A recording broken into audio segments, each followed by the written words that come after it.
And we're going to take you live now to Sydney, where Rahul Kemal is going to get you a special broadcast from Australia, fully in preparation for the arrival of Prime Minister Narendra Modi. It's over to Rahul in Sydney.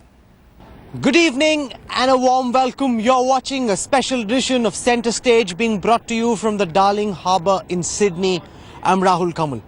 When I flew into Australia this morning, I came thinking that nothing could possibly beat the level of energy and enthusiasm that we saw at the Madison Square Garden in New York. But over the past 12 hours, I've been amazed by the energy, the josh of the Indian community here in Australia that seems to be going all out to beat Madison Square Garden. Australians are hugely competitive and they're now making the extra effort to ensure that the event that they put up, the spectacle at the Sydney Olympic Park, not just meets but beats what happened at Madison Square Garden. Healthy competition between Sydney and New York.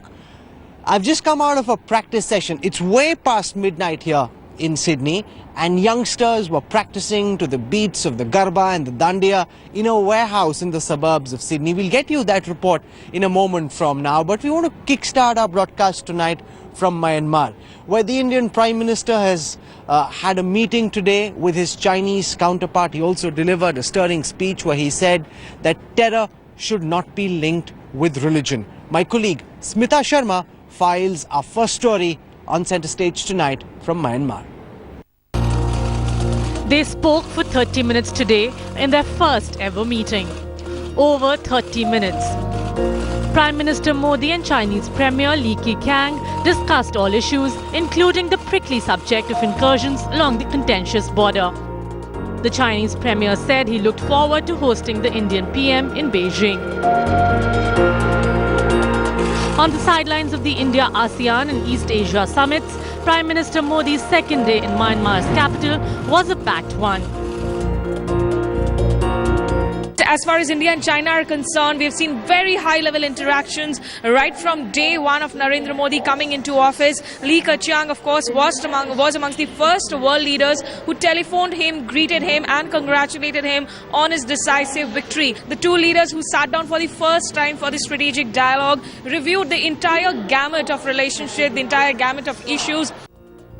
But it was at the East Asia summit that the Indian Prime Minister made a statement brimming with significance, given what India currently faces, both from outside and within. In his strongest anti-terror pitch thus far, made at the East Asia summit today, the Prime Minister called upon countries in the region to reject any linkage between religion and terrorism, and to follow international law and norms for peace and stability. As planned, the Prime Minister also announced India's support to the East Asia Summit Declaration on ISIS. While some would perhaps think that millions of dollars are spent on just a talk shop, but for many the belief is that it is much more than that, because this provides that platform for political foes across the globe, the likes of a Li Keqiang to a Shinzo Abe to a Barack Obama, to sit down in much more informal settings, formal settings, and perhaps away from the direct media glare, to talk about issues that matter. Stressing on how the challenges of terrorism and extremism had increased in the region, Modi also said there was a close link between drug trafficking, arms smuggling and money laundering. The PM rounded off the Myanmar leg of his tour, speaking to Indian diaspora in the country and to the loud chants of his name.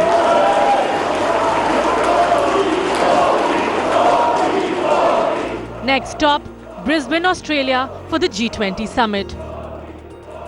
With Smita Sharma in Napitao, Bureau Report, Headlines Today.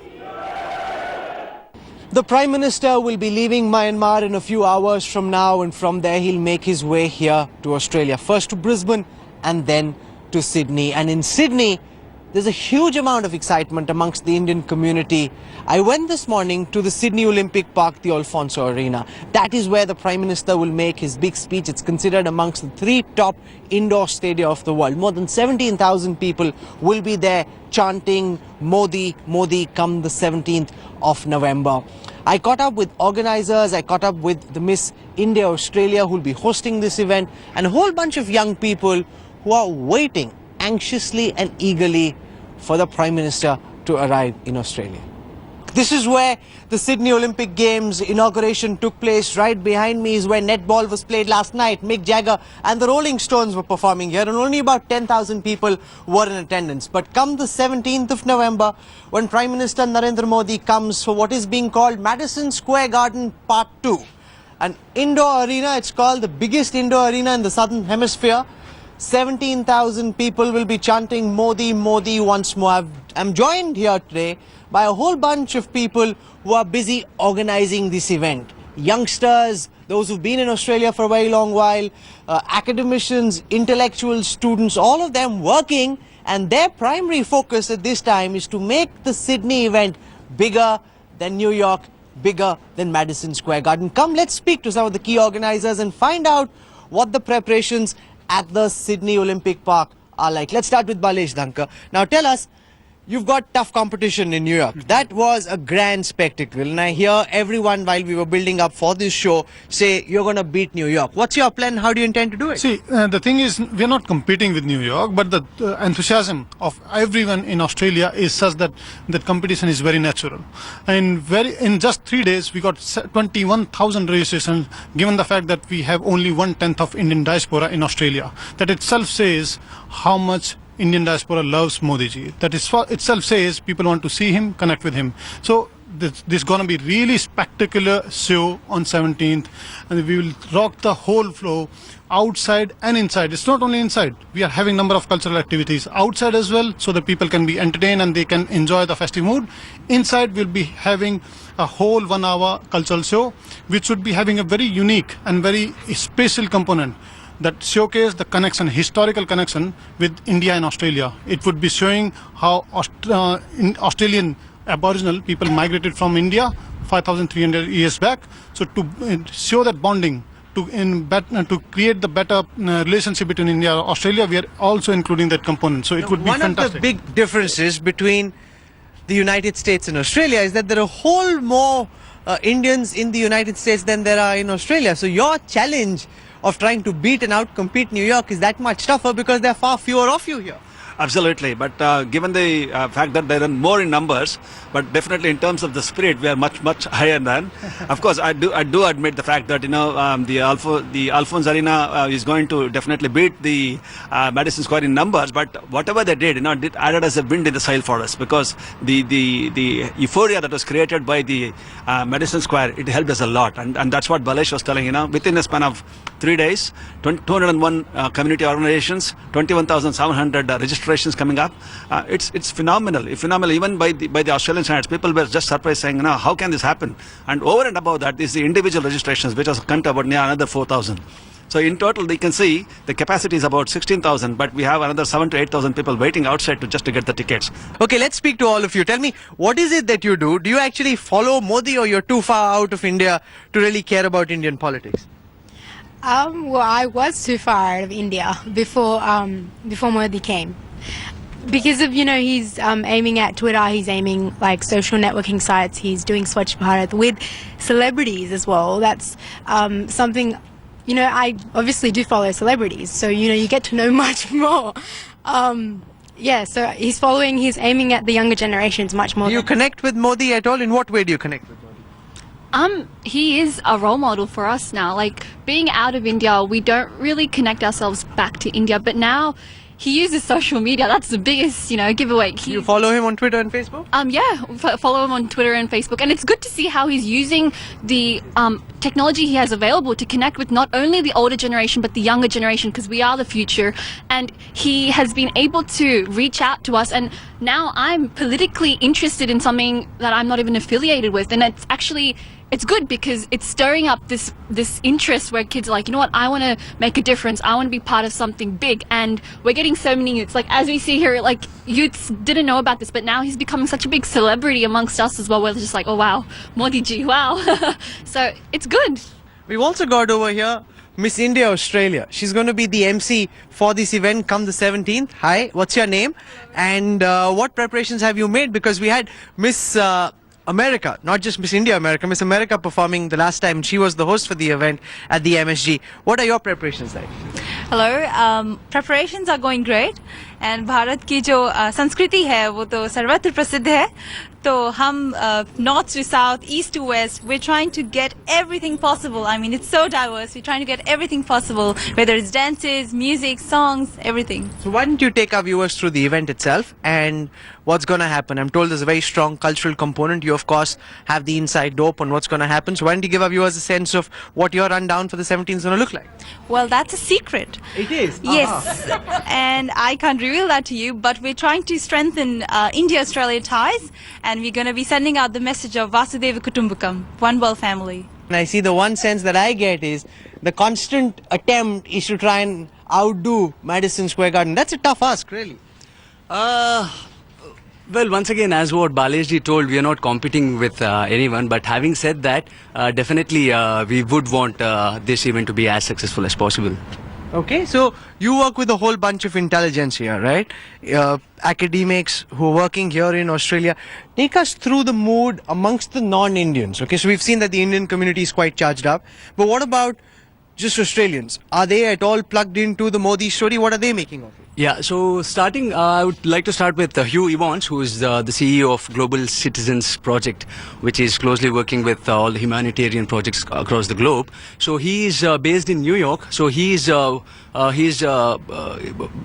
I sent him an email, I got a response within 2 minutes saying that he would be here. So that's the fame Modi has created, globally.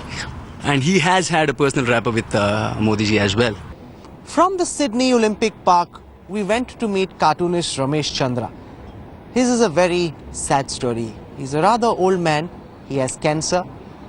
He would love dearly to be at the Sydney Olympic Park to listen to Prime Minister Narendra Modi and to see him in person. He idolizes the Indian Prime Minister, but unfortunately he has no one to take him to the Sydney Olympic Park. So what he's done instead is that he's put together a tribute, a series of cartoons which chronicle the life, times and the political journey of India's new Prime Minister. We went to his residence and this is what he had to show us. Different members of the Indian community here in Australia are looking to greet Narendra Modi in various unique ways. We are in a suburb of Sydney and joining us is cartoonist Ramesh Chandra.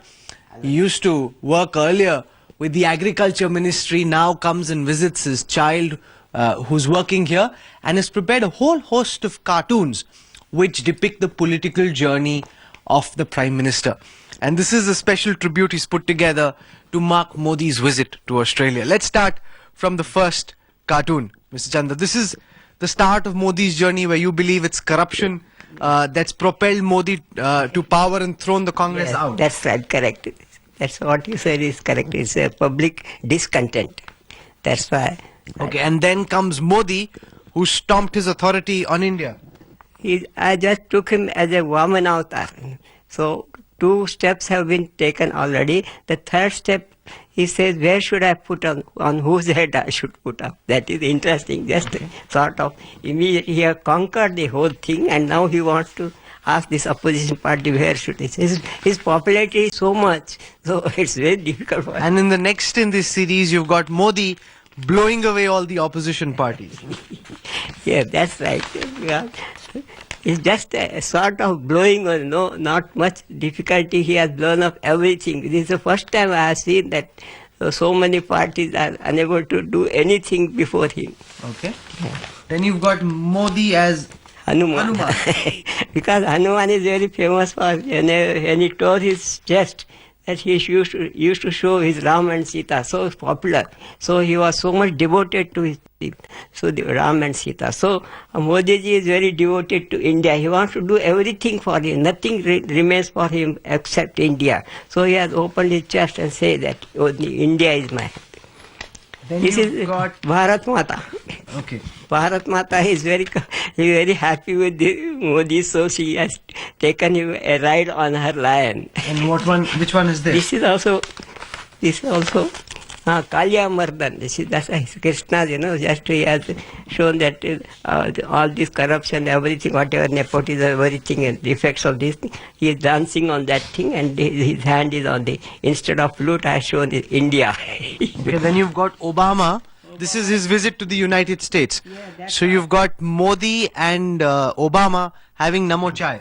Yeah, that's why. Because he is very first thing he could not get any invitation, though he is democratically elected as a chief minister of Gujarat. He had that much this thing status, but still this United States people, they have rejected his visa and other thing. And now instead of that thing, now they have opened, spread the red carpet to him. Come sometime, come now, saying. And what he is saying, you drink Namoti and you will be all right. Are you excited about the fact that Modi is coming? Very much, yes, very much. I feel. Will you be at the Sydney Olympic Park? If somebody takes me, I will be happy to have his darshan, and I don't want to take more of his time or anything. But I'll be very much happy if I get a chance to see him personally. You know, the last time somebody had said something similar about an old person wanting to come to meet the Prime Minister but being unable to do so. The Prime Minister's social media team arranged for that person to be there when the Prime Minister came. I hope someone could do the same for Ramesh Chandra as well. That would really, really make it very special. He says meeting Modi would be the highest moment of his life, the best moment of his life. That's an older generation looking forward to meet Modi, but then there's a younger generation full of energy, full of enthusiasm. Many of these young kids have never been to India or came to Australia when they were very young and have spent all their time here in Australia. But because of Prime Minister Modi, their interest in the India story has gone up. I went to a warehouse in the suburbs of Sydney, about an hour and a half from where we are here at the Darling Harbour. Way past midnight, a bunch of young people dancing away to the Garba and the Dandiya. They didn't want to put one wrong step in front of the Prime Minister. They've been practicing for many weeks now to ensure that come the 17th of November, they're able to put their best foot forward when the Prime Minister is in attendance. It's late into the night. We're in a warehouse here in Sydney where a whole bunch of young people are practicing to perform the Garba and the Dandiya before Prime Minister Narendra Modi on the 17th of November at Sydney's Olympic Park. Let's speak to some of these people and see the kind of preparations they've made. I'll go across to this lady first. Ma'am, tell us, how excited are you about performing before the Prime Minister and how long have you all been practicing? This practice we are doing from last 3 weeks, and we are doing 8:30 to 11 every day. And if you ask about excitement, we can express through our dance. It's very hard to express by words, and everyone is here very excited because this dance, that means I'm talking about especially Garba, Modi ji start in Gujarat, like vibrant Gujarat. Now it's vibrant India and also in Australia. So which is very lucky we are, and we are trying our best to make happy our PM Modi. So let's see how we go. Okay, because there was a similar performance which was on at the Madison Square Garden in New York.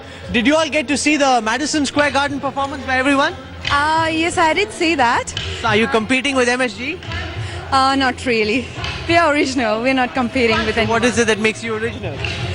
You'll see it on that day, 17th. Let me speak to this young man over here. Tell me, did you see what happened at Madison Square Garden? Who'll come number one, Madison Square Garden or Sydney's Olympic Park? Sydney's gonna be a number one without Why? any doubt, because we have seen the whole event which happened at Madison Square, and we thought that whatever event we're gonna have in Australia, it's gonna be a big among all the events. It's late into the evening. They've been practicing for more than 3 hours.